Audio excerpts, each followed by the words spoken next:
Good morning and अस्सलाम वालेकुम। We hope आप बिल्कुल खैरियत से हैं। Welcome to Suno Pakistan. मैं हूं आपके साथ जमील सुखेरा और मैं हूं हिना न्याजी। कैसे हैं जमीला? अल्हम्दुलिल्लाह आई एम गुड।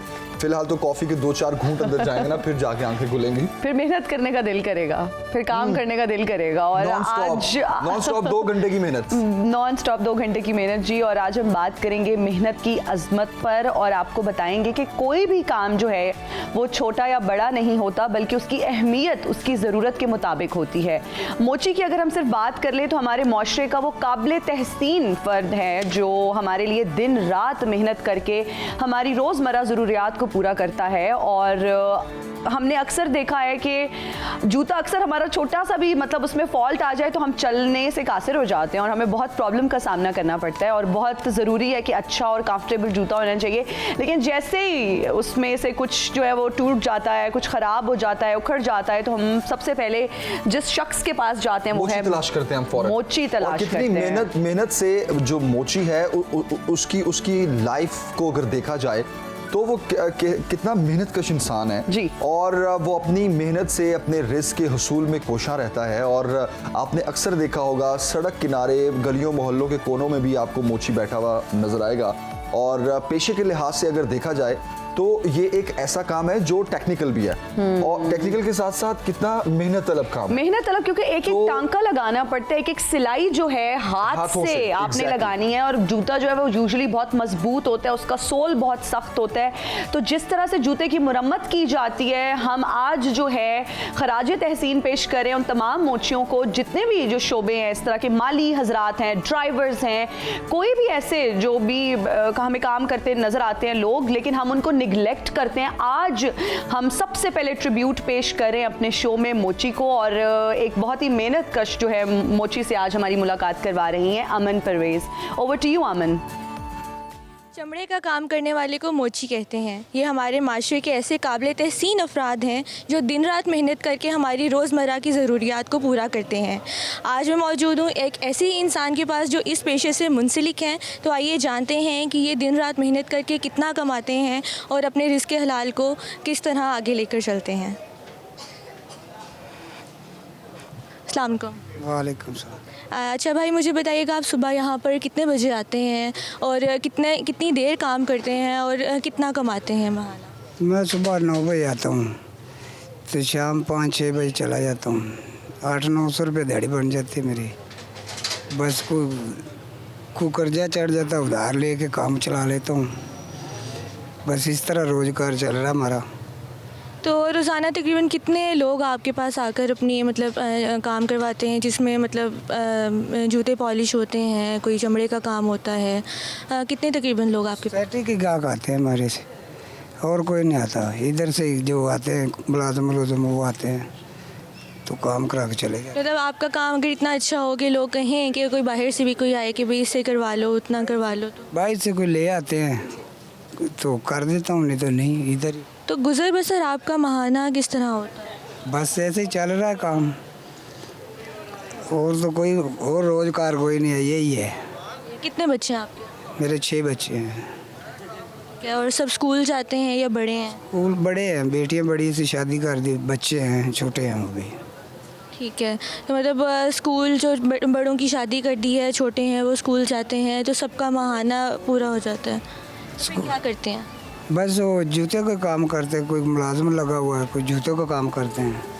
बस इस तरह रोज़गार चला हुआ है। मतलब कि आप सबका कुल मिला के आपके बच्चे भी काम करते हैं और आप करते हैं, फिर घर का गुजर बसर चलता है। अगर वो ना काम करें और अगर आप उन्हें पढ़ाएं फिर नहीं चल सकता। किराए पे मकान है ना, तो इसलिए फिर यही रोज़गार है, और तो काम को नहीं। चलिए, अल्लाह में आपके काम में बरकत डाले। और इसीलिए कहा जाता है कि रिज़्क़ हलाल में बरकत है। और जैसा कि इन्होंने बताया कि ये भी काम करते हैं, लेकिन आजकल महंगाई का इतना बुरा दौर चल रहा है कि हर किसी का गुज़र बसर आम भी अगर कोई करे तो जो है बहुत मुश्किल है। लेकिन हमें ऐसे लोगों की कदर करनी चाहिए जो रिज़्क़ हलाल कमा रहे हैं और हर रोज़ जो है सिर्फ रिज़्क़ हलाल कमाने के लिए निकलते हैं। हम सबकी ज़रूरियात का ख्याल रखते हैं, हमारे काम आते हैं और अपने घर वालों के काम सिर्फ रिज़्क़ हलाल कमा कर ही आते हैं। ये हैं तो हम हैं। अमन, थैंक यू वेरी मच, बहुत शुक्रिया आपका। नाज़रीन, अभी एक ब्रेक के बाद हाजिर होते हैं। देखते रहिए सुनो पाकिस्तान। नाज़रीन, पाकिस्तान तहरीक इंसाफ के चेयरमैन और साबिक वज़ीर-ए-आज़म इमरान खान ने कहा है कि वो 17 दिसंबर को असम्बलियाँ तोड़ने की तारीख का ऐलान करेंगे। और इससे पहले हमने देखा कि तहरीक इंसाफ की जानिब से ये कहा गया कि 19 और 20 दिसंबर को हम एक बड़ा जलसा करेंगे लिबर्टी चौक में। इमरान खान ने बुध को वीडियो लिंक पर प्रेस कॉन्फ्रेंस करते हुए ये कहा कि लिबर्टी चौक में तहरीक इंसाफ का जलसा होगा, जहां 17 दिसंबर को जहां दोनों असम्बलियां तोड़ने की तारीख का ऐलान किया जाएगा। उन्होंने ये भी कहा कि इसके बाद कौमी असम्बली के अरकान भी ऐवान में जाकर दोबारा इस्तीफे देंगे, जिसके बाद मुल्क इलेक्शन के मोड में चला जाएगा। अब इसी पर बात करते हैं। हमारे साथ शेख रशीद साहब हमें ज्वाइन कर चुके हैं। शेख रशीद साहब, बहुत शुक्रिया आपके वक्त के लिए। Sir, good morning, welcome to Suno Pakistan. कहिएगा कि इमरान खान साहब ने एक बार फिर तारीख दे दी है। आपके ख्याल में क्या उनकी जानिब से ये एक फाइनल तारीख है, वो वाकई ऐलान करने जा रहे हैं कि असम्बलियाँ कब तहलील की जाएंगी? देखिए, रात जो मेरी मुलाकात हुई है उस वक्त तक तो मैं फाइनल हूँ कि वो तोड़ने जा रहे हैं। और पिछले 9 महीने से वो अकेला शख्स लड़ रहा है 13 जमातों के साथ और उन लोगों के साथ भी जो के रवायती सियासत करना चाहते हैं। इमरान खान हट कर सियासत करेगा और इमरान खान को दीवार के साथ लगाया जाएगा, उसको नाहल कराने की कोशिश होगी। और इमरान खान के पास इसके अलावा कोई ऑप्शन अब नहीं रह गई कि वो असम्बलियाँ तहलील करें। कौमी असम्बली में तो इस्तीफे दिए हुए हैं, वो एक जॉइंट सेशन बनाएंगे और रिजर्व इतने कम हो गए हैं कि आज इस्लामाबाद में बहुत हंगामी इजलास बुलाया जा रहा है जी कि 6.6 पे आ गए हैं रिजर्व। और मैं खुद अभी उम्रे पे गया, मैं तो 240 रुपए का लेके गया। मेरे साथ तो ज्यादती नहीं हुई कोई ऐसी, क्योंकि रेट पार्किंग का ये था और 250 में डॉलर है जी। सो जी। किसको पड़ी है कि वो 30 रुपए कम का डॉलर इनके जरिए बैंक से भेजेगा। और मेरे ख्याल में तो सियासत लाहौर शिफ्ट हो गई है जी, और ये 30 तारीख तक लाहौर में ही रहेगी और एक फैसला कुन जो है वो ये 8-10 दिन होंगे। सही। शेख साहब, ये पीटीआई में इस्तीफों के मामले पर भी काफ़ी इख्तलाफात जो है वो सामने आ रहे हैं और गवर्नर पंजाब साहब का ये कहना है कि परवेज़ इलाही जो है वो असेंबली तोड़ने का या फिर ये ख़तरा वो बिल्कुल मोल नहीं लेंगे। और अगर बात करें हम केपी की भी, तो वहाँ से भी बहुत सारे जो है वो इख्तलाफात सामने आ रहे हैं। आपको क्या लगता है क्या होने वाला है? असेंबलियाँ तोड़ने में ताख़ीर की क्या वजह है? देखिए, लोग तो चाहते हैं वो वजीर रहे, लोग तो चाहते हैं वो मेंबर रहे जी।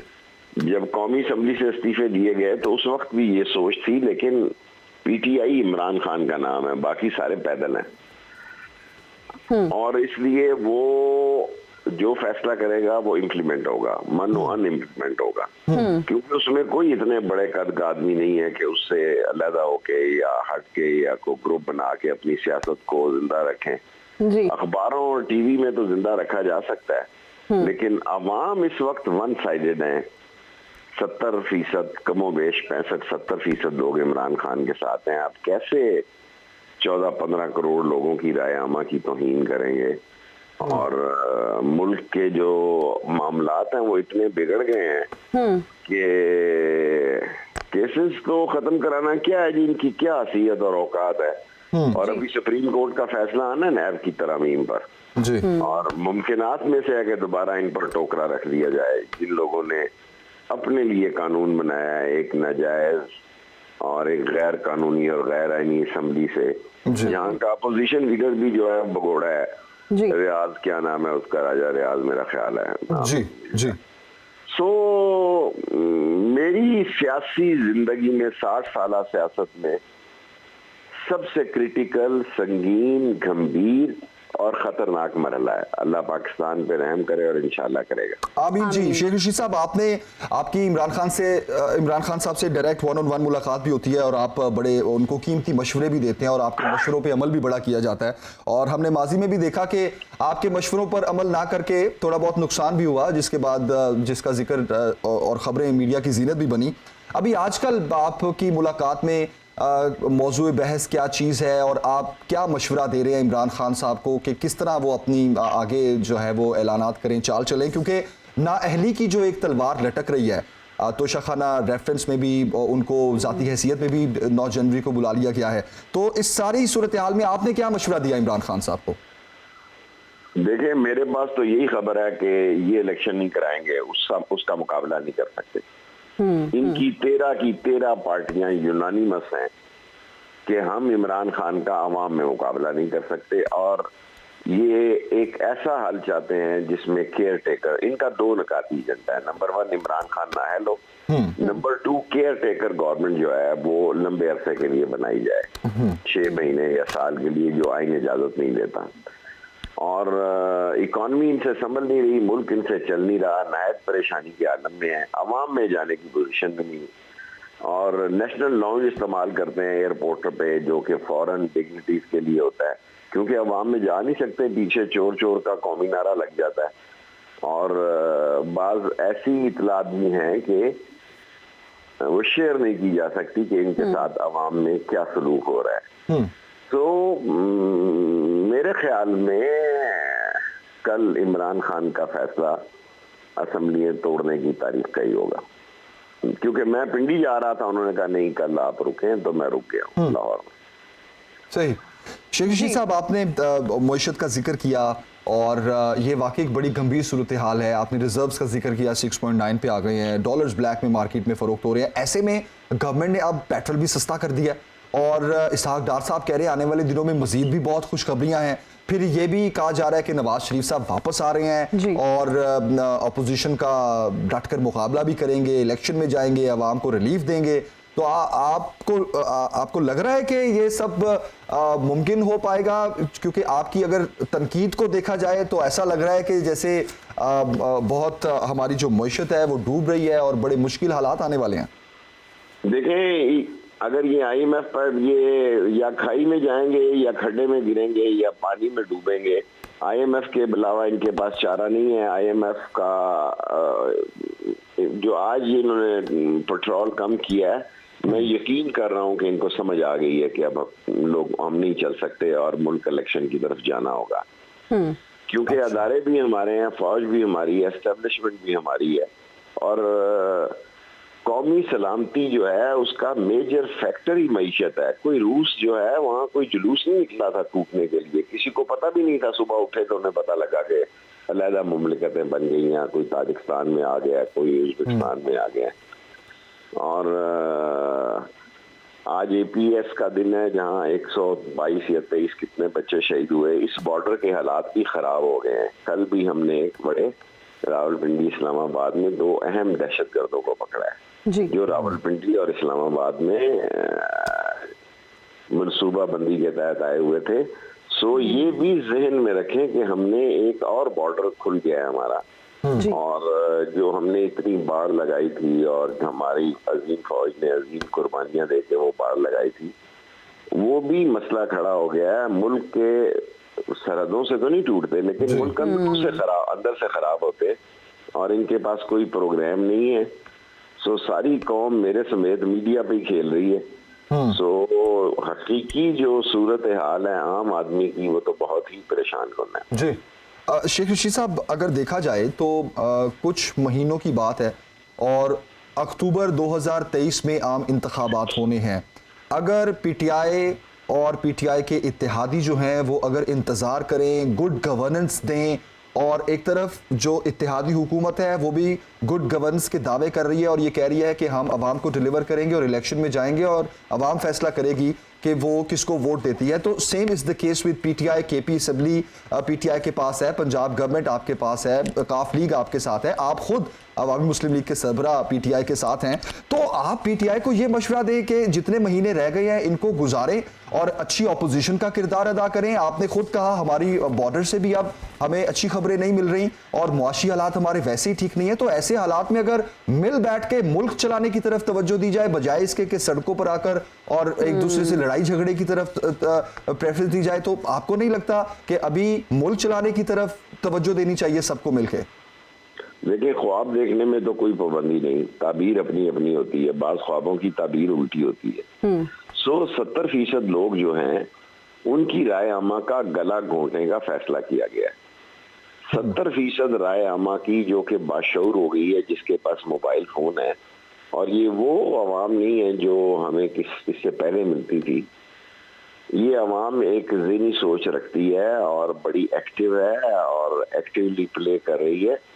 सो सर यही तो मैं कहना चाह रहा हूँ शेख रशीद साहब कि अवाम के पास जब आप जाएंगे और अवाम को सब साफ नजर वाजे नजर आ रहा आप होगा। इस बात को समझने की कोशिश क्यों ना करें कि उन्होंने फैसला कर लिया कि इमरान खान को दीवार के साथ चुनना है, और पीटीआई के पास इमरान खान के बाद कोई बंदा नहीं। सही। सो दे आर वेल टारगेटेड, और वो सारी मंसूबा बंदी जो है इस वक्त पाकिस्तान में इमरान खान के खिलाफ हो रही है। शेख रशीद साहब, इसका तो फिर मतलब ये हुआ, आपने दीवार से लगाने की बात की, इसका मतलब है कि फिर क्या उनको नाअहल करने का सोच लिया गया है? पूरी कोशिश कर रहे हैं। 110% आप ठीक कह रही हैं। ठीक हो गया। शेख रशीद साहब बहुत शुक्रिया आपके वक्त के लिए सर, हमें ज्वाइन करने के लिए। और अवामी मुस्लिम लीग के सरबराह शेख रशीद साहब का ये कहना है कि आने वाले दिनों में एक फैसला कुन मोड़ आने वाला है। इमरान खान साहब ने भी जिस तरह कॉल दी है कि वो 17 दिसंबर को ये ऐलान करेंगे कि हमने असम्बलीज कब तहलील करनी है, लेकिन फिर मैं ही ना वही बात कहूँगा कि ये जो सियासत जो है, तनकीद पर आए तनकीद वाला एक सिलसिला, इल्ज़ाम तराशियों वाला, ये तो चल ही रहा है, लेकिन सियासत का जो मामला है ना, इस सियासत के खेल में अवाम का नुकसान हो रहा है। तो आप सियासत में अपना तो सोच रहे हैं, अच्छा इमरान खान की हुकूमत में हमारे पे केसेस बने, आज वो केसेस खत्म हो रहे हैं, तो अब हमने इमरान खान पर भी केसेस बनाने हैं, उसको नाअहल करवाना है। आपकी जो ये सारी इस वक्त जो जंग है और जो तवज्जो है वो बराए मेहरबानी पिस अवाम रहे हैं, तो ये तवज्जो अवाम पर होनी चाहिए और अवाम को रिलीफ देने पर तवज्जो होनी चाहिए। और एक ब्रेक लेते हैं जनाब। हाजिर होंगे ब्रेक के बाद। देखते रहिए सुनो पाकिस्तान, सुबह की हर बात। वेलकम टू सुनो पाकिस्तान, और अब शेयर करेंगे कुछ इंटरेस्टिंग और मज़ेदार खबरें from all over the world. और पहली इंटरेस्टिंग खबर जो है वो मुझे बहुत इंटरेस्टिंग लगी। वीडियो दिखाती है ना? पहले वीडियो आपको दिखाते नहीं, पहले थोड़ा सा उसको एक्सप्लेन कर दे ताकि समझ आए देखने वालों को कि what is exactly happening in the video. क्या आपने वैसे कभी सोचा है कि जो कबाड़ से म्यूजिक भी बच सकता है, या कोई ऐसी चीज़ें कबाड़ से निकाली जा सकती हैं जिनसे जो है हम म्यूजिकल इंस्ट्रूमेंट्स बजा सकते हैं? अगर नहीं तो आज हम आपको एक ऐसे नन्हे फनकार से मिलवा रहे हैं जिसकी वीडियो सोशल मीडिया पर जो है वो बहुत वायरल हो रही है। इस नन्हे फनकार ने अपने शौक की खातिर सहूलियात ना होने के बावजूद भी म्यूजिक बजाने का तरीका ढूंढ निकाला। आए जनाब वीडियो देखते हैं।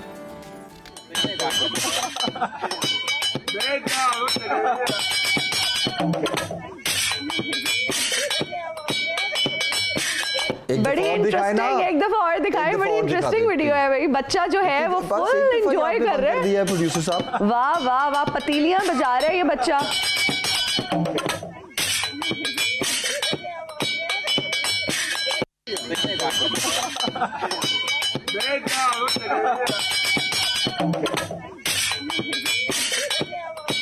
ड्रम बजा रहा है वो बड़ा और प्रॉपर टेक्निकल लगाओ उसने इन डब्बों से भी, बर्तनों से भी आवाज निकाल ली है। वो कहते हैं ना, शौक दा कोई मुल नहीं होता, ते बस शौक वास्ते इन्नियां शियां दी मांगी शियां दी लोड़ भी नहीं होती। तो जो म्यूजिकल इंस्ट्रूमेंट्स बड़े बड़े हम खरीदते हैं, ड्रम्स खरीदते हैं, फिर उसको बजाना सीखते हैं। बच्चा इतना छोटा सा है और पूरी जो है ना उसने ताकत के साथ और एनर्जी के साथ, और क्या वो सिंग्ड है प्रॉपर। उसने वो ड्रम वाली बीट भी उसमें से आ रही है, वो पतीलियां भी बजा रहा है, वो कड़चे चमचे लेके पता नहीं क्या कर रहा है, but he is doing amazing सी चीज वो कर रहे हैं। और पूरे सोशल मीडिया पर बच्चा वायरल हो रहा है। बिल्कुल, तो टैलेंट की कोई कमी नहीं है पूरी दुनिया में भाई। आगे बढ़ते हैं, बिल्कुल बिल्कुल आगे बढ़ते हैं जनाब। और आपको बताएं कि इलॉन मस्क अब दुनिया के अमीर तरीन शख्स नहीं रहे। इलॉन मस्क की जगह फ्रांस से ताल्लुक रखने वाले बर्नार्ड आर्नल्ड ने ले ली है। और फोर्ब्स और ब्लूमबर्ग ने दुनिया की अमीर तरीन शख्सियात की नई फहरिस्त जारी करते हुए बर्नार्ड आर्नल्ड को दुनिया का अमीर तरीन शख्स करार दे दिया है। 73 साल आर्नल्ड हैं जनाब। 188.6 अरब डॉलर्स के साथ वो अब दुनिया के अमीर तरीन शख्स बन गए हैं। और फैशन एंड कॉस्मेटिक इंडस्ट्री के 70 से ज़ायद मारूफ ब्रांड्स के ये मालिक हैं जनाब। आप सोचें अब दुनिया में कितना मेकअप इस्तेमाल होता है। इलॉन मस्क इस वक्त 176.8 अरब डॉलर्स के मालिक हैं। और इलॉन की दौलत में टेस्ला के हिस्से की कीमतों में नुमाया कमी और ट्विटर की 44 अरब डॉलर से खरीदारी से असासों में 100 अरब डॉलर से ज्यादा की कमी देखी गई है। और इलॉन मस्क को दुनिया का अमीर तरीन शख्स का खिताब 2021 में मिला था, जो उन्होंने अमेज़न के बानी जेफ बेजोस से लिया था। लेकिन अब जेफ बेजोस और इलॉन मस्क के बाद मेकअप की दुनिया पर राज करने वाले ये शख्स जो है आर्नल्ड जो है, ये अब दुनिया के अमीर तरीन शख्स हैं। तो लिहाजा आप जितना मेकअप इस्तेमाल करते रहेंगे वो और अमीर होते रहेंगे।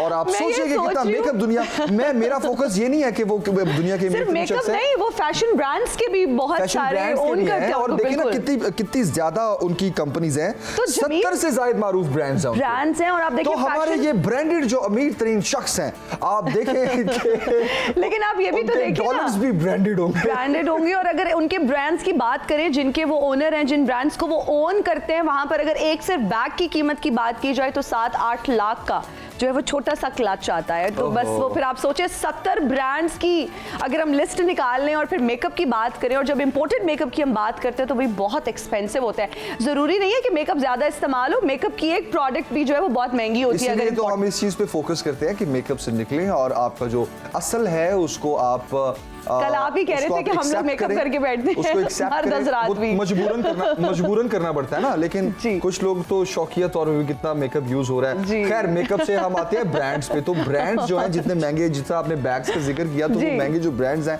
हमारे सियासतदानों के पाँव में और हाथों में वो बैग्स और जूते नजर आ रहे होते हैं। गरीब आवाम तो बेचारी 2 वक्त की रोटी का इंतजार कर रही है कि कब कोई अच्छा हुक्मरान आए और हमारे मुल्क में खुशहाली आए।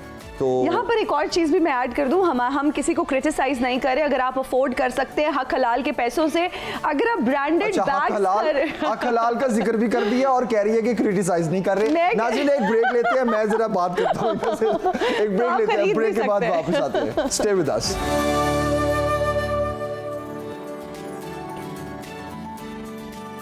और आज हम आपकी मुलाकात करवाने जा रहे हैं एक बहुत बाहिम्मत शख्स से जिनका नाम है बुरहान चिश्ती और प्यार से बोबो के नाम से जाने जाते हैं, जो पैदाइशी तौर पर हड्डियां टूटने की जो बीमारी होती है उसके साथ वो पैदा हुए, जिसको ऑस्टियोजेनेसिस इम्परफेक्टा कहा जाता है। नॉर्वे में मुकीम है, लेकिन अपनी ज़िंदगी को भरपूर तरीके से गुजार रहे हैं, अपने सारे काम खुद करते हैं, ड्राइविंग भी करते हैं और बहुत सारे लोगों के लिए ये रोल मॉडल हैं, इंस्पिरेशन है। वो लोग जो समझते हैं कि माजूरी के तहत वो कुछ कर नहीं सकते, हिम्मत हार जाते हैं, हौसला हार जाते हैं, ये उनके लिए जो है वो हिम्मत का, हौसले का निशान है। बिल्कुल जनाब। तो बोबो आज हमारे साथ मौजूद है। गुड मॉर्निंग, अस्सलाम वालेकुम, thank you so much for joining us in Suno Pakistan. कैसे हैं आप? शुक्र अल्लाह का, आप लोग सुनाएं? सबसे पहले तो मैं मैचिंग की तारीफ करूंगी भाई, क्या आपने मैचिंग की है, जूते भी मैचिंग, शर्ट्स भी मैचिंग, जबरदस्त। ये वाइफ का कमाल है। मैं जिक्र करने लगा था कि 2017 में जब आपका लाहौर में निकाह हुआ है, तो उसके बाद दुनिया ने आपको जाना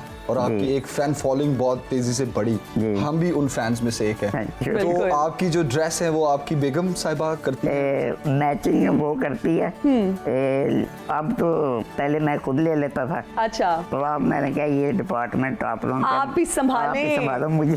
कौन कौन सा डिपार्टमेंट आपने बेगम साहिबा के हवाले? तकरीबन सारे ही। अरे वाह वाह वाह।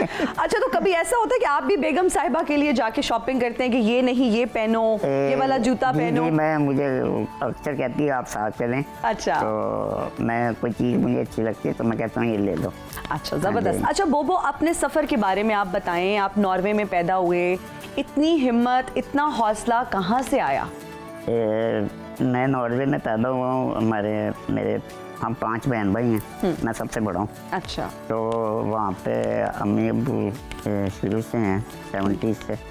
तो लाइक आपके ये सारा होता है कि पेरेंट्स पे काफ़ी होता है कि वो आपको कैसे ट्रीट करते हैं। बिल्कुल। तो मेरे वालिदैन ने मुझे इक्वली ट्रीट किया जैसे बाकी बहन भाइयों को किया। तो इससे बंदे को हिम्मत मिलती है कि मुझे कोई अलहदा स्पेशल तरीके से अगर मैं कोई गलती कर रहा हूँ तो मुझे भी उतनी सजा मिली जितनी दूसरों को मिली। तो लाइक उस वक्त तो अच्छा भी लगता था। हाँ, लेकिन अब जब थोड़ी सी होश संभाली है तो बंदे को समझ आती है कि वालिदैन जो करते हैं अच्छा ही करते हैं। तो मेरे वालिदैन ने भी वैसे ही किया जैसे हर एक माँ बाप करना चाहता है अपने बच्चों के लिए। ऊपर से वो है कि नॉर्वे काफ़ी डिसेबल बच्चों के लिए या डिसेबल पीपल के लिए वो वेलफेयर स्टेट है, जी। वो हर एक बंदे को इक्वली राइट्स देते हैं। यस, बहुत सपोर्ट करते हैं। बहुत सपोर्ट करते हैं। और जैसे आपने कहा कि मैं गाड़ी भी चलाता हूँ, हाँ तो मैं सारा कुछ खुद करता हूँ। यहाँ पे मुझे 2-3 बंदे साथ ले जाने पड़ते हैं। मैं इस व्हील चेयर पे हूँ, मेरी वहाँ दूसरी व्हील चेयर है इलेक्ट्रिक, तो मैं तो गाड़ी में, मैं तो सुबह निकलता हूँ खुद, रात को घर आता हूँ, अकेले ड्राइव होता भी हूँ। करते हैं फुल आप जी, जी। क्रूज अराउंड करते हैं, हाँ जी। घूमते हैं, फिरते हाँ हैं, जी, हाँ खाते जी। पीते हैं, सारी जिंदगी को भरपूर तरीके से गुजारते हैं। जी, जी। तो तो वहाँ आपको जो है वहाँ जिस तरह आपने बताया कि बहुत सपोर्ट किया जाता है, तो क्या मुआशरे की तरफ से कोई इस तरह की जी चीज़- जी, गवर्नमेंट देती है आपको प्रोवाइड करती है पर्सनल असिस्टेंट्स। मेरे तकरीबन 15-16 लड़के मेरे लिए काम करते हैं अच्छा जी, जो शिफ्ट पे आते हैं। तो और बाकी वो घर भी वो मतलब एक्सेसिबल करके देते हैं, लेके नहीं देते लेकिन एक्सेसिबल करके देते हैं।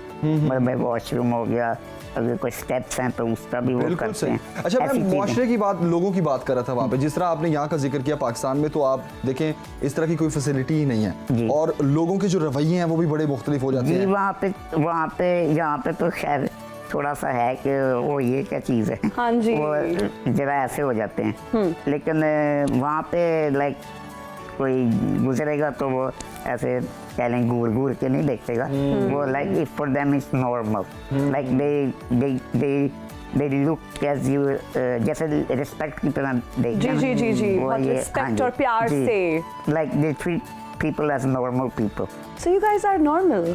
हम लोग Yeah, of course I'm normal. In fact, better than all of Yeah, us. बिल्कुल। अच्छा बोबो, मुझे ये बताएं कि किन चैलेंजेस का सामना करना पड़ा और Challenges- कितना मुश्किल था, या चैलेंजेस यही है, आपने जो शुरू में बताया था कि मेरी तकरीबन 600 से ऊपर हड्डियां टूटी हैं। तो छोटे होते मैं काफ़ी फ्रैक्चर मेरे रहे हैं, तो वो मुझे थोड़ा सा था। लेकिन अब जब थोड़ा बड़ा होता गया तो जी। अब आजकल मैंने जिम स्टार्ट की हुई है। अरे वाह वाह, माशाल्लाह, तो जबरदस्त। मैंने कहा थोड़ा चलिए, हमें भी थोड़ा motivate होना चाहिए। मस्कुलर भी होना चाहिए अब ना। थोड़ी एज हो रही है तो मैं क्या हाँ, अरे, अभी तो आप fitness- young हैं। अच्छा, एज हो रही है तो फिटनेस को भी देखना फिटनेस है। भी देखना है। हाँ जी। लेकिन आप तो बहुत सारे लोगों के लिए यहाँ पर भी मोटिवेशन है कि हम लोग, भाई हम जैसे लोग बैठे रहते हैं, खा पी लेते हैं, जिम हम तो रोज डिसाइड करते हैं जिम जाना है, और अगले दिन वो ख्वाब जो है ना खत्म हो खत्म हो नहीं, जाता है। मेरा भी सही था, जी। मेरा भी दिल नहीं था, लेकिन वो फिर अब थोड़ा ना आई फील के एक्चुअली वाकई आप थोड़ा सा अपने आप को करें ना कि नहीं यार करना है, तो बाद में फीलिंग अच्छी होती है, यू फील फ्रेश। Exactly. और वो आप बड़ा रेजुविनेटेड फील करते हैं। हाँ जी। अच्छा, आपकी रूटीन क्या होती है जब आप नॉर्वे में मेरी होते हैं? रूटीन ज़्यादा यही है, सुबह उठ के लाइक नॉर्मल कॉफ़ी का कप लाजमी अरे वाह, ओके। और फिर ऑफिस से मैं एक NGO के लिए काम करता हूँ वहाँ पे। लाइक NGO तो नहीं है, लेकिन एक गवर्नमेंट लेवल की बेस्ड कंपनी है जी। जो प्रोवाइड करती है डिसेबल पर्सन्स को पर्सनल असिस्टेंट्स। जी। अच्छा, हाँ वो जी। जो नॉन प्रॉफिट ऑर्गेनाइजेशन बिल्कुल non-profit, बिल्कुल। ओके।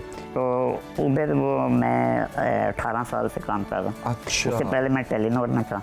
और आपने दो आपने यूके में इन्होंने अवार्ड्स भी हासिल किए, इंटरनेशनल अवार्ड्स। इंस्पिरेशनल जो है वो पर्सन का आपको अवार्ड मिला यूके से, फिर आपको नॉर्वे में भी एक अवार्ड दिया गया for the contribution with in Norway Muslim community probably, ये पाकिस्तानी पाकिस्तानी कम्युनिटी। जी, तो मुझे ये बताइए कि ये कैसा महसूस करते हैं, इतनी अचीवमेंट्स भी साथ साथ हैं, और आप ऑफिस भी जिस तरह से जाते हैं, ये भी बताइए आप किस ऑफिस जाते हैं, what do you do exactly? मैं जो अब मैं करता हूँ वो मैं IT का कर रहा हूँ वहाँ पे। अच्छा जी।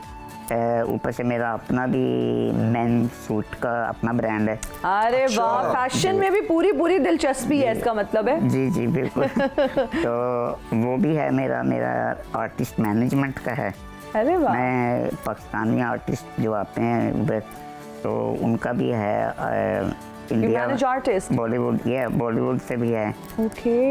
एंड आप हॉलीवुड उनको में वहाँ हॉस्पिटैलिटी manage करते ऑर्गेनाइज हैं। Shows and I manage them. Okay अच्छा, that is why we have seen multiple videos of you sitting with different celebrities, interacting with them. मुझे ये बताएं कि एक perception है कि जी celebrities का, stars का बहुत attitude होता है, बहुत tantrums throw करते हैं। अब ये ना आप- पूछ लेना कि किस किस का एटीट्यूड है, तो वो नहीं, मैं इन्हीं से पूछना चाहूंगी कि आपका एक्सपीरियंस कैसा मेरे किस मेरे तरह से? सामने किसी का एटीट्यूड नहीं आता, अरे वाह, क्योंकि ये तो आपकी एंट्री हुई थी तो हम समझ गए थे। क्योंकि मैं ऑन एयर कह रहा हूँ, आपकी जब एंट्री हुई ना स्टूडियो में तो मुझे तब समझ आ गई थी। नहीं, वो इसकी वजह ये है कि लोग बिला वजह लोगों को इतना हाइप दे देते हैं कि वो उनको करना पड़ता है। Yes.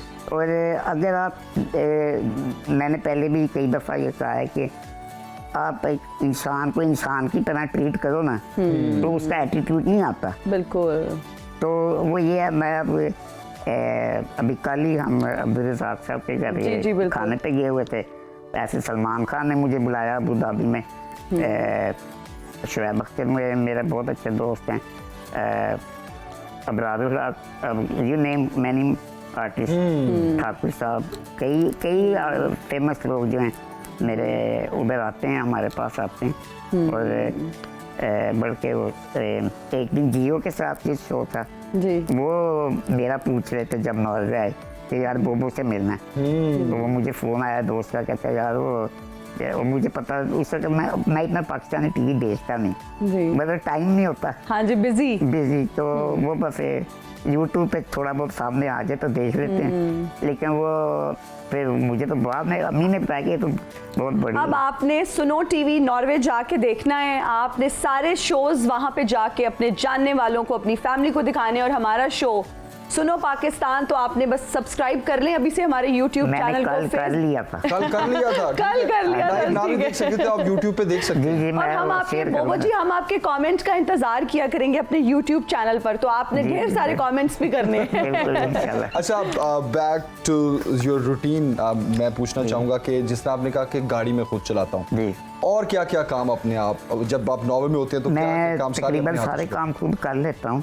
बस थोड़ा सा ये कह ले जो बेसिक नीड्स हैं उसकी थोड़ी सी मुझे हेल्प चाहिए होती है, लाइक वॉशरूम वगैरह, शावर भी मैं कर लेता हूँ, लेकिन ये वो जो एक जगह से दूसरी जगह जी। शिफ्ट करना, उसका थोड़ा सा मुझे प्रॉब्लम है, अच्छा। क्योंकि मैं ज़्यादा वजन नहीं दे सकता। हाँ जी, हाँ जी। तो वो है, बाकी सारे काम आप बाकी अपने सारे हाथ काम से मैं खुद करते हैं। करता हूँ। अच्छा बोबो, थोड़ी सी फैसिलिटीज़ की हम बात कर लेते हैं। मुझे बताइएगा पाकिस्तान में किन फैसिलिटीज़ का होना ज़रूरी है? यहाँ पर तो रैम्प्स भी नहीं है उस तरह से, ठीक है? मैं और वहाँ पर फिर क्या सिचुएशन है? वहाँ पर तो state of the art facilities her cheese simply होगी। जब आप नॉर्वे से पाकिस्तान आते हैं तो क्या तो आपके फर्क तासुरात महसूस क्या करते होते हैं और किन चैलेंजेस को फेस करना अब पड़ता तो मैं इतनी बार आ चुका हूँ कि मैं कोई ज़्यादा कह ले वो होता नहीं कि वो ये कुछ नया नहीं लगता, सब ऐसा है। नहीं, वहाँ पे ये है कि हर एक ये आपकी जो कह लें बिल्डिंग बनती है उस पे वो अप्रूव नहीं होती जब तक तो वो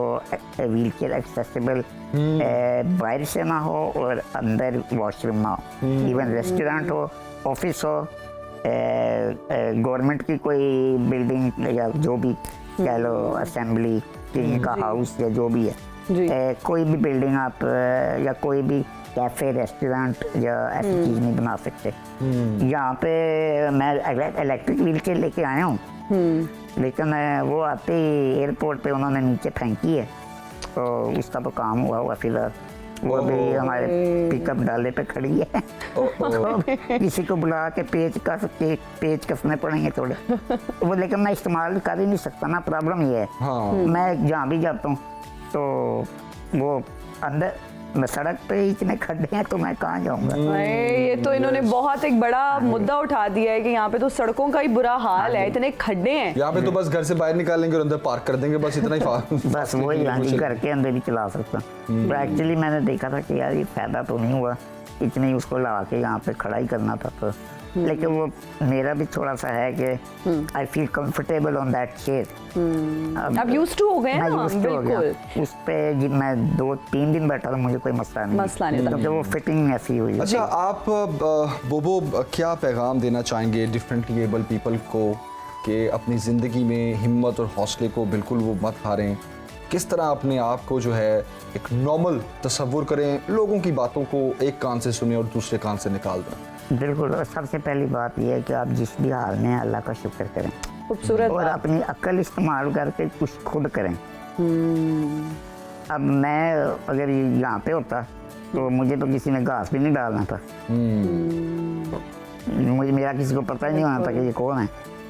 तो उधर उन्होंने एक बंदे को कह लो बंदा बनाया, तो दे शो कि मेरे अंदर पोटेंशियल है, मतलब हर एक में देखते हैं वो। और हम यही चाह रहे हैं बेसिकली कि आपको इस वक्त जो पाकिस्तान में बैठे लोग देख रहे हैं, जो डिफरेंटली एबल हैं, वो आपको देख के एक इंस्पिरेशन लें और अपने आप को बिल्कुल भी डिप्रेस ना करें। डिप्रेस होने का फायदा ही नहीं है, हमने एंड में सारों ने एक ही जगह जाना है, तो जो इधर ही सारा कुछ डिप्रेस हो गया उसने जिंदगी में क्या करना था, उसका तो कोई फायदा ही नहीं है। तो मैसेज क्या देना चाहेंगे लोगों को? आपकी तरह कैसे हिम्मत आए? हौसला भी हर किसी के बस की बात नहीं है, इतनी हिम्मत, इतने हौसले का होना। मैसेज ये है कि अब बेशक जितनी मर्जी छोटी अचीवमेंट हो या बड़ी हो, उसको लेके आप आगे चलें, उससे प्राउड फील करें।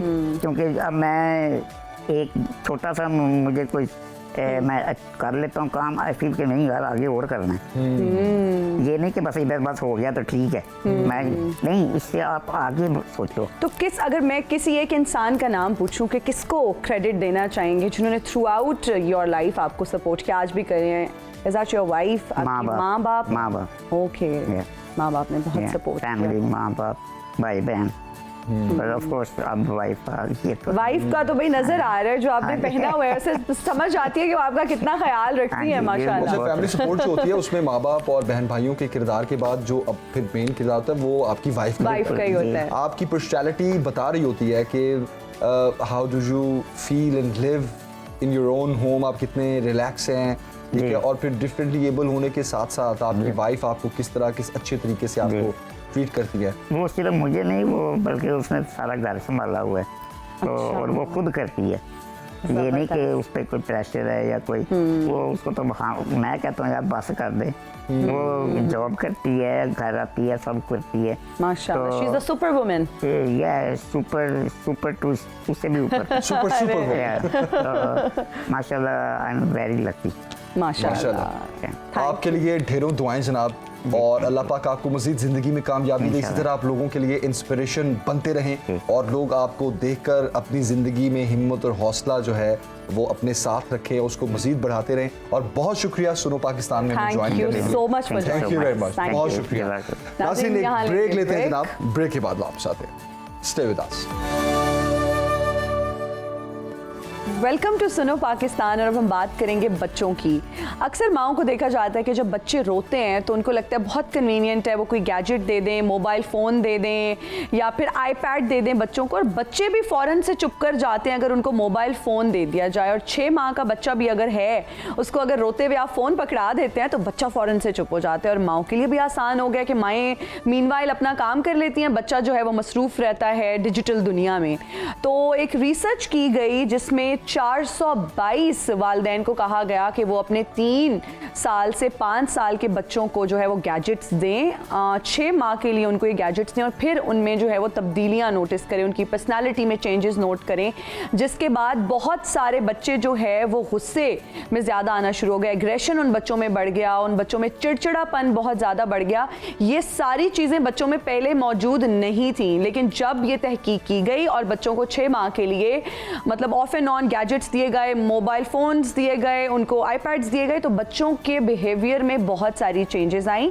बच्चे जो है वो बहुत ज़्यादा हाइपर एक्टिव भी हो गए। और फिर अगर लड़कों की बात करें तो रिसर्च में ये कहा गया कि लड़कों के एटीट्यूड में बहुत बड़ा चेंज आया, बच्चे बदतमीज़ हो गए। जो बच्चे थे, लड़कों की मैं बात कर रही हूँ, उनके एटीट्यूड में बहुत नेगेटिव चेंजेस आई और बहुत नेगेटिव तरीके से इम्पैक्ट किया मोबाइल फ़ोन ने लड़कों को। और ये रिसर्च आपके साथ शेयर करने का मकसद ये है कि आज भी हम बच्चों को बहला खिलाने के लिए मोबाइल फ़ोन्स उनके हाथ में दे देते हैं, तो ये बहुत ख़तरनाक होता है। ख़ास तौर पे कुछ पेरेंट्स की ये आदत है कि बच्चा अगर खाना ना खा रहा हो तो उसको फ़ोन दे देते हैं या टीवी के आगे बिठाते हैं और उसको खाना खिलाते हैं, तो वो इस बहाने से वो खाना खा लेता है। इसके नुकसानात बहुत ख़तरनाक हैं। रवैयों में तब्दीली जो है वो आगे चलकर लेटर एज में कितना ख़तरनाक साबित हो सकती है, इस पर बात करने के लिए हमारे साथ डॉक्टर इज़ना मुनीर मौजूद हैं, इस्लामाबाद से हमें ज्वाइन कर रही हैं। Izna, thank you very much for joining अस।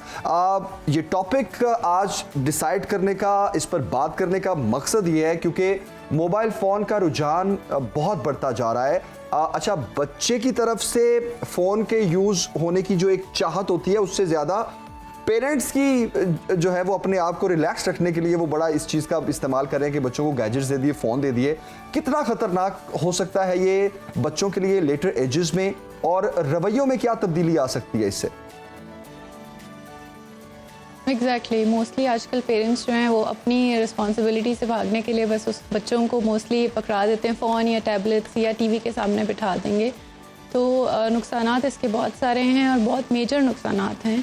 सबसे पहले जो प्रॉब्लम आता है वो आता है कि बच्चे की पर्सनैलिटी के इश्यूज़ आना शुरू हो जाते हैं। उसमें बच्चे में एग्रेशन आएगा, गुस्सा आएगा और वो चिड़चिड़ापन आएगा, बात नहीं सुननी। जब तक आप फ़ोन नहीं देंगे या स्क्रीन नहीं लगा के देंगे तो बच्चा बात ही नहीं सुनता। तो पर्सनैलिटी से लेके पढ़ाई तक बहुत सारे इश्यूज़ आना शुरू हो जाते हैं, क्योंकि बच्चे का पढ़ाई से रुझान उठ जाता है, वो स्क्रीन्स में या जो वीडियोस में इन चीज़ों में ज़्यादा इंटरेस्टेड हो जाता है। जी अच्छा, इज़ना, टेक्नो स्लेव और टेक सेवी होने में बहुत फ़र्क है। बच्चे आजकल टेक्नो स्लेव्स बन चुके हैं, हालांकि टेक सेवी होना बहुत ज़रूरी है, आजकल की रिक्वायरमेंट है। सारे वालिदैन ये चाहते हैं कि बच्चे जो हैं वो वेल फेमिलियर हों टेक्नोलॉजी का, उनको पता हो, गैजेट्स का पता हो। लेकिन इस चीज़ में बैलेंस किस तरह से क्रिएट किया जाए कि बच्चे टेक सेवी से टेक्नो स्लेव ना बन जाएं? एग्जैक्टली देखिए, आजकल का जैसा हमारा दौर चल रहा है उसमें हम बच्चों को बिल्कुल स्क्रीन से हटा भी नहीं सकते कि वो बिल्कुल ही यूज़ ना करें। बैलेंस आप इस तरह रख सकते हैं कि सबसे पहले आप रूटीन सेटिंग्स करें बच्चों की। जैसे उनकी पढ़ाई का एक टाइम फिक्स है, उनके स्कूल का टाइम है, उनके खाने पीने का, उसी तरह उनके लिए स्क्रीन का भी टाइम फिक्स होना चाहिए कि अगर दिन में हम कहते हैं कि 30 मिनट्स टू 1 आवर जो है, इससे ज़्यादा आपका स्क्रीन टाइम ना हो। बहुत ज़्यादा जो अगर छुट्टी बच्चे की है या बहुत ज़्यादा फ्री टाइम है तो 2 आवर्स से ज़्यादा पूरे दिन में बच्चे का स्क्रीन टाइम नहीं होना चाहिए। ठीक है, तो रूटीन सेटिंग हो सकती है इसमें एक चीज़। और जो हम ये बात कर रहे हैं कि पेरेंट्स उनको फ़ोन दे देते हैं, आप पेरेंट्स को किस तरह समझाया जाए, वो अपनी इस आदत को किस तरह ख़त्म करें? सबसे पहली तो ये चीज़ है कि आप खुद मोबाइल का या स्क्रीन्स का यूज़ कम करेंगे तो बच्चे सीखेंगे। अगर हम खुद ही बैठ के सारा टाइम फ़ोन यूज़ करते रहेंगे तो बच्चे वही देख रहे हैं। और कम्युनिकेशन गैप भी आ रहा है, क्योंकि माँ बाप जो पहले बच्चों के साथ डाइनिंग टेबल पे या वैसे बातें करते थे बैठ के, जिससे बहुत सारी चीज़ें बेहतर होती हैं, वो अब नहीं होता। माँ बाप भी लगे हुए हैं अपने फ़ोन्स पे, बच्चे भी। तो उसमें सबसे पहले तो है बच्चों को ऑप्शंस दें, डिफरेंट अल्टरनेटिव्स दें। फ़ोन के अलावा क्या एक्टिविटीज़ हो सकती हैं बच्चों को, वो दें। जब तक आप बच्चे को कोई ऑप्शंस नहीं देंगे, वो उसी तरह जो देखेगा उसी तरह वो फ़ोन उठा के यूज़ करना शुरू कर देगा। डिफरेंट एक्टिविटीज़ प्लान करें बच्चों के साथ, जैसे गार्डनिंग है, पेंटिंग है, कहीं हाइक पे चलेगी, कुछ ना कुछ बच्चों की ज़िंदगी में आप उनको ऑप्शंस देंगे तो वो ऑटोमेटिकली फ़ोन से या स्क्रीन से थोड़ा सा उनका गैप आएगा। आपने बड़ी अच्छी बात की इज़ना, और हम अक्सर ये देखते भी हैं कि अगर 4 लोग बैठे हुए तो चारों के चारों जो है वो अपने फ़ोन्स में लगे होते हैं। कम्युनिकेशन गैप बहुत बढ़ गया है। एक तो जनरेशन गैप बहुत ज़्यादा है, फिर उसके बाद ये जो टेक्नोलॉजी आई है इसने भी ज़िंदगियों को बहुत ज़्यादा मुश्किल बना दिया है। हर चीज़ के प्रोज एंड कॉन्स होते हैं। और आपने स्क्रीन टाइम की बात की, लेकिन इज़ना आपको नहीं लगता कि बहुत सारी चीज़ें, जैसे अगर हम जूम मीटिंग्स की बात करें, बच्चों की अगर हम बात करें, उनकी ऑनलाइन क्लासेस का होना, उनको स्क्रीन टाइम कैसे हम घंटे का दे सकते हैं जब उन्होंने 5 लेक्चर्स लेने हैं, फॉर इंस्टेंस उन्होंने 6 लेक्चर्स लेने हैं और उन्होंने वो स्क्रीन के सामने बैठना है। अब तो ये ज़रूरत बन गया है, मजबूरी से ज़्यादा मैं कहूँगी बच्चों की ज़रूरत बन गया है कि बच्चों ने अब ऑनलाइन मीटिंग्स भी अटेंड करनी है, ट्यूटर के पास भी अक्सर जो है वो ऑनलाइन ही अब हो रही होती है। तो किस तरह से फिर मैनेज किया जाए स्क्रीन टाइम को भी?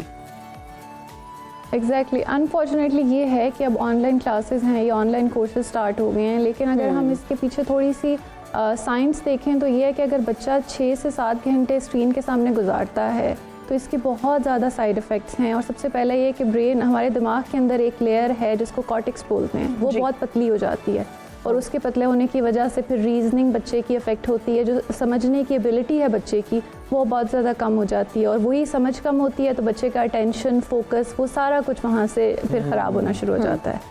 तो अब ये चीज़ें अंडरस्टैंड नहीं कर रहे, ना हमारे एजुकेशन सिस्टम वाले ये चीज़ें अंडरस्टैंड करते हैं। बच्चों को हमने बिल्कुल टेक्नो स्लीव्स बनाया हुआ है। अच्छा, अब मजबूरी है तो बच्चे बैठे भी होते हैं, वो स्क्रीन्स यूज़ भी कर रहे हैं, लेकिन फ़ायदा उसका होने बिल्कुल। अच्छा, आपने जिस तरह कहा कि हिना ने भी, कि जिस तरह अब ये एक कभी कभी मजबूरी भी बन जाती है और ज़रूरत भी है कि हमने लेक्चर्स भी लेने, इस तरह आपको नहीं लगता कि अगर इस तरह की कोई मजबूरी हो भी तो उसमें भी कोई क्राइटेरिया होना चाहिए उसका? देखें, जो लॉन्ग डिस्टेंस लर्निंग है, जो ऑनलाइन क्लासेस हैं या मीटिंग्स हैं, छोटे बच्चों के लिए उसका कम टाइम होना चाहिए, और मेरा तो ख्याल ये है कि स्क्रीन एलिमेंट तो होना ही नहीं चाहिए इसमें। व्हाट डू यू से? ये मोस्टली स्टार्ट हुआ था कोविड के टाइम पे, जब स्कूल्स बंद थे और घरों से बच्चे कर रहे थे। अब ये चीज़ें थोड़ी सी बेहतर हो रही हैं क्योंकि हम डेली बेसिस पे बच्चे देखते हैं, तो अब स्कूल्स ने भी ज़्यादातर ऑन कैंपस क्लासेस शुरू कर दी हैं, लेकिन अभी भी मीटिंग्स या कुछ चीज़ें जो हैं वो हो रही हैं ऑनलाइन। तो आई थिंक ये एज के अकॉर्डिंग उनको सेट करना चाहिए। जो बहुत ज़्यादा छोटे बच्चे हैं, जैसे 2 से 4 साल की उम्र के हम बच्चे, तब हम उनको अलाउ नहीं करते। स्पेशली जो 2 साल तक बच्चे हैं उनको स्क्रीन टाइम्स आप अलाउ नहीं करें, क्योंकि रिसर्च ये भी प्रूव करी है कि जो बच्चे 2 से 3 साल तक बहुत ज़्यादा स्क्रीन टाइम यूज़ करते हैं तो उनकी स्पीच डिले हो रही है। तो ये अच्छा, ये जो 2 से 3 साल के बच्चों का स्क्रीन यूज ना करने वाला आपने बताया ना, इसमें मोबाइल फ़ोन के साथ साथ टीवी भी है? टीवी भी है, लेकिन टीवी उतना नुकसान नहीं करता जितना, क्योंकि बहुत करीब होता है फ़ोन, बच्चे ने बिल्कुल सामने रखा होता है और उससे ब्लू लाइट निकल रही होती है जो हमारे दिमाग के लिए ठीक नहीं है, स्पेशली टॉडलर्स के लिए। तो फिर हमने बहुत सारे केसेस देखे हैं जिसमें स्पीच डिले आ रहा है, और कुछ स्टडीज़ अभी ये प्रूफ नहीं है, लेकिन कुछ स्टडी ये भी कह रही हैं कि ऑटिज़म हो जाता है। अभी इस चीज़ पे इतना हम नहीं बात कर सकते क्योंकि ये बहुत ज़्यादा इसको एविडेंस नहीं, लेकिन स्पीच डिले जो है वो बच्चों में आ रहा है। जो बच्चे बहुत ज़्यादा स्क्रीन के सामने यूज़ हो रहा है, जैसे 1 साल के माएँ पकड़ा देती हैं फ़ोन, तो वो 3 साल तक बच्चे कोशिश करें कि ना उनके पास हो। जी, और इतना आपको नहीं लगता कि बच्चे जो कुछ मोबाइल फ़ोन्स में देख रहे होते हैं फिर वही अडॉप्ट कर रहे होते हैं, वही सीख रहे होते हैं, इनफैक्ट वही लैंग्वेज बोलना शुरू कर देते हैं, उन्हीं नामों से अपने दोस्तों को बुलाते हैं, मोटू पतलू और पता नहीं कौन कौन से इंडियन कार्टून्स की, अगर I won't even name them, कि वो फिर उस तरह की टर्म्स घर में भी इस्तेमाल हो रही होती हैं। और ये जो स्लैंग्स होते हैं जो सिले उड़ी बाबा, बहुत इस तरह के होते हैं, वो बच्चे फिर अपनी रूटीन में भी बोलना शुरू कर देते हैं, रूटीन में और स्कूल में। और फिर अक्सर टीचर्स कंप्लेन करती नजर आती हैं कि बच्चे जो हैं वो इस तरह की लैंग्वेज बोल रहे हैं, फिर इंडियन वर्ड्स का जो इस्तेमाल है, बच्चे कुछ ऐसे कार्टून्स देखते हैं जिसमें आशीर्वाद या इस तरह के बहुत सारे अल्फाज हैं जो वो सुनते हैं और वो पिक कर लेते हैं। आपको क्या लगता है कि हमारे बच्चों की इससे अपब्रिंगिंग बहुत ज़्यादा इफेक्ट हो रही है, उनकी लर्निंग एबिलिटीज़ बहुत ज़्यादा इफेक्ट हो रही है? क्योंकि अगर उनके इस एज में ही वो इस तरह के वर्ड्स जो है वो पिक करें, अडॉप्ट करें और फिर आगे उन्हीं को ही बोल रहे हैं, तो उनकी क्या ग्रूमिंग होगी, वो किस तरह से आगे बढ़ेंगे ज़िंदगी में?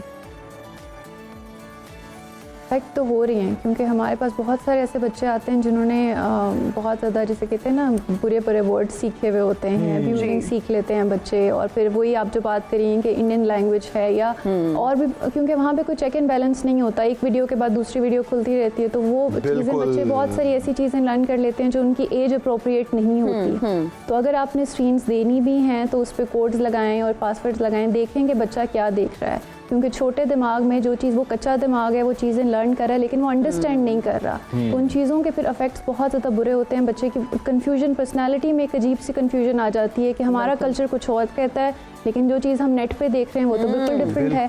बहुत सारे बच्चे हैं फिर वो रिलीजन के अगेंस्ट जाना शुरू कर देते हैं, क्योंकि वो देख रहे कुछ और हैं और हम उनको कुछ और प्रीच, हम उनको कुछ और करें। बिल्कुल कंफ्यूजन के साथ हमारे पास बहुत एग्जैक्टली ऐसे बच्चे जो है वो रेबेलियस भी हो जाते हैं, और फिर वहीं से एग्जैक्टली और फिर गुस्सा जो है ना माँ बाप की तरफ, वो बहुत ज़्यादा हो जाता है कि आप लोग हमें बहुत ज़्यादा बांध के रख रहे हैं या बहुत ज़्यादा बाउंड किया हुआ है, बहुत ज़्यादा बाउंड्रीज हैं, तो वहाँ से फिर रिबेलियसनेस बहुत ज़्यादा हो जाती है। तो एक तरह से पूरा जो फैमिली सिस्टम है वो ख़राब होता है। ठीक है, इस चेक एंड बैलेंस तो होना आपका एक और भी कमेंट में लेना चाहूंगी जाते जाते, बस जल्दी से बता दीजिए, जिस कॉर्टेक्स की आपने बात की ब्रेन में क्लियर होती है, शायद वो बहुत थिन हो जाती है, क्या ये सिर्फ बच्चों में होती है या हमारे एज ग्रुप के लोगों में भी हो सकती है? ये नहीं, ये स्टार्ट ये बचपन में होना शुरू हो जाती है, लेकिन अगर एडल्ट भी जिसका 7 से 8 घंटे जो है वो ज़्यादा है स्क्रीन टाइम, और ये हमने रिसर्च ये प्रूव करती है कि जो लोग स्क्रीन के सामने बहुत ज़्यादा काम करते हैं उनमें गुस्सा, अग्रेशन बहुत ज़्यादा होता है। बिल्कुल सही। इज़ना, बहुत शुक्रिया हमें ज्वाइन करने के लिए, thank you very much for your time. और ये बात सच है, अभी अगर देखा जाए तो सोशल मीडिया पर बहुत से लोग ये आजकल लिख रहे हैं कि वी आर ब्लेस्ड कि हमारे पेरेंट्स स्ट्रिक्ट थे। आप सोचें ही ना कि वो जो स्ट्रिक्टनेस थी वो हमारे आज काम आई, और हम बहुत सी चीज़ों को सोचने समझने की जो हमारी सलाहियत है वो डिफरेंटली काम करती है। आजकल अब तो ना तो पेरेंट्स स्ट्रिक्ट हो रहे हैं, ठीक है, स्ट्रिक्ट होना तो दूर की बात, उल्टा वो खुद ही अपने आप को रिलैक्स रखने के लिए भी बच्चों को दे देते हैं। और जमील, सारी इस डिस्कशन में जो मुझे सबसे इंटरेस्टिंग और फनी बात लगी वो मुझे उड़ी बाबा लगी। उड़ी बाबा, स्लैंग्स ऐसे जल्दी से उड़ी बाबा करते हुए ब्रेक लेते हैं, वापस आते हैं जी। हाजिर होंगे ब्रेक के बाद, देखते रहिए सुनो पाकिस्तान, सबकी हर बात। ऐसी और बहुत से वर्ड्स हैं। एक बार फिर खुशामदीद, आप देख रहे हैं सुनो Pakistan. PSL platinum players drafting हुई है, उस पर हम बात करेंगे। फीफा वर्ल्ड कप के जारी मैच की बात करेंगे। कल हमारा तीसरा टेस्ट मैच शुरू होने जा रहा है, उस पर हम बात करेंगे। सॉरी, मैंने कुछ गलत तो नहीं बोल दिया। इरफान ज़हीर साहब हमारे साथ हैं, हम करेक्शन करवा लेते हैं। इरफान साहब, thank you very much for joining us and good morning. Thank you. सबसे पहले टेस्ट मैच से स्टार्ट करते हैं जी। कल हमारा ये टेस्ट मैच होगा। यू आर स्माइलिंग एंड मैंने कुछ गलत बोल दिया? नहीं, टेस्ट मैच सही होने बोले जा रहा है। कराची में हमारा जो रिकॉर्ड है वो बहुत अच्छा है, और हम 2000 तक इधर कोई टेस्ट मैच नहीं हारे थे। पहली दफा इंग्लैंड ने ही हमें हराया था। खैर वो टेस्ट मैच भी थोड़ा कंट्रोवर्सी के अंदर आ गया, काफी लाइट का इशू था, डे लाइट खत्म हो चुकी थी, इवन मगरिब का टाइम भी हो चुका था। Umpires allowed to play them, वो अंधेरे में खेलते रहे, हमें मारते रहे, वो टेस्ट मैच जीते। तो बच्चों वाला सीन हो गया ना? ऐसे ही अभी भी आप YouTube पे वीडियो देखेंगे। मैं सवाल रीफ्रेस करना चाहूंगी, जो कल मैच होने वाला है, मतलब क्या फिर से हम पाकिस्तान हारने वाला है? ये सवाल होना चाहिए था। ये तो सेम सवाल हो गया। आई मीन ये तो सिंक हो गया। आपके कैसे ज़हन में आ, क्योंकि आप तो हमेशा जीत की बात करती थी ना। बस अब मैं थोड़ी परेशान हूँ, मैं तंग आ गई हूँ। मतलब वैसे तो मैं और इरफान साहब हमेशा से जो है ना बहुत पॉजिटिव एंड ऑप्टिमिस्ट है, लेकिन अब हिम्मत खत्म हो गई। अब जवाब देंगे, पाकिस्तानी टीम जीतेगी तो क्या फिर से हारेगी? देखिए, जहाँ तक आपने क्रिकेटिंग सेंस पे अगर बात करें तो आपने अभी भी वही काम करना है जो मुल्तान में किया। आपने स्पिनिंग ट्रैक बनाना है, प्योर बैटिंग विकेट करनी चाहिए, बट आपको सिलेक्शन ठीक करनी पड़ेगी। जिस तरह आपने, मेरा मानना ये कि लास्ट मैच आप सिर्फ पुअर सिलेक्शन की वजह से हारे जी। अगर आपने एक बैटर और ऐड किया होता, नुमान अली को ऐड किया होता, एक अच्छा आप फास्ट बॉलर ऐड करते तो things could have been different, but वो आपने पुअर सिलेक्शन की वजह से उनको चांस दिया। इवन दो कि मेरा मानना ये कि वो क्रिकेट अच्छी नहीं खेले सेकंड मैच में जी, बट वो इस तरह की खेले कि हमसे फिर भी बेहतर नॉर्मल खेल के, और इवन हमने एक बॉलर के साथ 1.5 बॉलर कह लें आप, जाहिद ने चले अच्छा परफॉर्म किया, साथ तो 2 बॉलर के साथ हमने उनको काफ़ी टफ टाइम दिया, बट अगेन उन्होंने सिर्फ अपनी इंटेंट की वजह से मैच जीता। जो अग्रेसिव अप्रोच उन्होंने शो की उसी की वजह से हमसे मैच ले गए। तो एक लास्ट मैच है, वाइट वॉश से बचने के लिए एक मॉरल विक्ट्री ही कहनी चाहिए, आप लेने के लिए आपको अग्रेसिव खेलना चाहिए जी, और एक एटलीस्ट उनके पेस पे आने की कोशिश तो करें।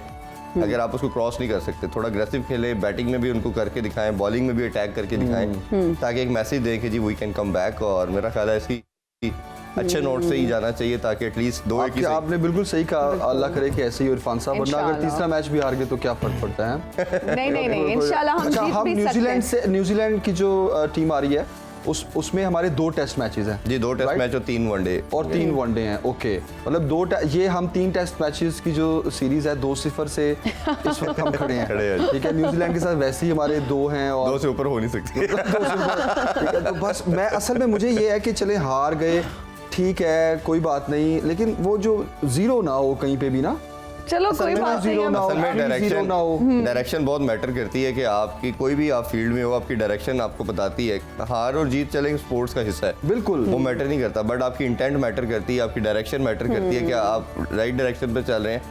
आप सारी जो साल डेढ़ की डिफीट्स देख रहे हैं, उसके बाद कभी कोई इम्प्रूवमेंट नहीं नजर आई। Exactly कोई मेजर नहीं लिए गए कि जो आपको लगे कि हम ये करके हमें लगता है कि कहीं इम्प्रूवमेंट की तरफ जा रहे हैं। मतलब कि इरफान हमारी साहब, टीम हारना- जो है जी, वो भी जी। पाकिस्तान की तरह दुआओं पे चल रही है। ऐसे ही है। और हार जीत इरफान साहब I believe is part of game, लेकिन ग्रेसफुली हारना भी कोई चीज होती है। एफर्ट करके अगर आपने बहुत एफर्ट किया और आपने बहुत हाथ पैर मारे और आप नहीं जीत पाए, ऐसे ही। वो भी नजर आता है। आपकी बिल्कुल इंटेंट ऐसे ही। की जो आपने बात की, I would really agree with हाँ। दैट कि इंटेंट नजर आती है क्रिकेटर्स बिल्कुल। की, और अगर आपकी इंटेंट नहीं है पता है ये ग्रेसफुली वर्ड में यूज करना चाह रहा था, जी। तो मेरे अचानक वो ट्विटर Skip हो गया। मेरे ज़हन में आ गया, और ग्रेसफुली की कितनी हम बहस कर चुके हैं, तो बहस मैंने कर चुके इस हैं। इन अल्फाज को हज़फ जो कर आपने लिया। बात की ना, ये लेकिन ऐसे है, जो कंट्री का हाल होता है वो टीम का होता है, वो इदारों का होता है, ये ऊपर से टिकर डाउन इसी तरह ही सारा इसी effect तरह करता है। ये इफेक्ट होता है। इरफान साहब, कल कराची में जो है वो PSL 8 की ड्राफ्टिंग लिस्ट तैयार की गई, क्या जी। कहेंगे उस बारे में? बड़ा ज़बरदस्त देखा, कुछ कैटेगरी उसमें ऐड की गई, कुछ हमने देखा कि जूनियर प्रीमियर लीग के लड़के भी ऐड किए गए, वो भी लड़कों को चांस दिया गया। कुछ फॉरेन प्लेयर ऐसे थे जो पहले पार्ट नहीं थे, मैं उनका कुछ का नाम बताता हूँ। सरंगा आया, जिमी निशम आए हैं, रजपस्का आए हैं जो श्रीलंका के, जिन्होंने वर्ल्ड कप का, एशिया कप का फाइनल जिताया था हमसे। राशिद आ रहे हैं, तबरेज़ शमसी आ रहे हैं, मैथ्यू वेड आ रहे हैं ऑस्ट्रेलिया के। तो ये कुछ वो प्लेयर हैं जो पहले PSL का पार्ट नहीं थे, तो ये ऑलमोस्ट 7-8 प्लेयर्स हैं जो इस दफ़ा PSL का पार्ट होंगे। तो ये बड़ा अच्छा साइन है कि आपके हर PSL के अंदर हर दफ़ा नए लोग आ रहे हैं, जी। नए ऐड हो रहे हैं। इससे आपका व्यूवरशिप बढ़ेगी, आपका चार्म बढ़ेगा लोगों को देखने के लिहाज से, और ऑब्वियसली जो इंटरेस्ट लेवल है वो प्लेयरों से ही बढ़ता है। बिल्कुल। और ये ब्लेंड होता है जब आपके लोकल और इंटरनेशनल प्लेयर का, तो ऑब्वियसली वो फिर बहुत मैटर करता है। बिल्कुल, और ये 8 फरवरी से शुरू होगा, और 8 फरवरी से इस बार PSL शुरू होगा, और 19 मार्च को इसका फाइनल होगा। बिल्कुल। फिर आपको मैच दिखाएंगे हम। इंशाल्लाह। इंशाल्लाह। अच्छा, मंडे को जब हमारी मुलाकात होगी तो उस वक्त अर्जेंटीना या फ्रांस में से कोई एक चैंपियन बन चुका होगा जी। फुटबॉल की दुनिया का, और आपके ख्याल में Who is going to win? who is going to अच्छा, win? और Who's your तीसरी- favorite team, और तीसरी basically? पोजीशन मेसी के की लिए वजह से क्रोएशिया favorite एंड तो- मोरक्को है। हाँ, बिल्कुल तो ऐसे ही। उसमें भी दुआएं तो मोरक्को के साथ ही हैं, लेकिन व्हाट डू यू सी? अच्छा, उसमें ये है कि दोनों अच्छी फुटबॉल खेल रहे हैं। जो अर्जेंटीना की बात करें तो पहला मैच हारे थे सऊदी अरेबिया से, उसके बाद उन्होंने एक पीक पकड़ी, वेकअप कॉल समहाउ उनके लिए थी, फिर उसके बाद हर मैच वो अच्छे से अच्छा खेलते गए। फ्रांस जो है वो बड़ी बैलेंस साइड है, वो शुरू से लेके अभी तक सबसे, अगर किसी ने बैलेंस फुटबॉल खेली है तो फ्रांस ने खेली है। आल्दो वी नो कि वो वर्ल्ड चैंपियन भी हैं।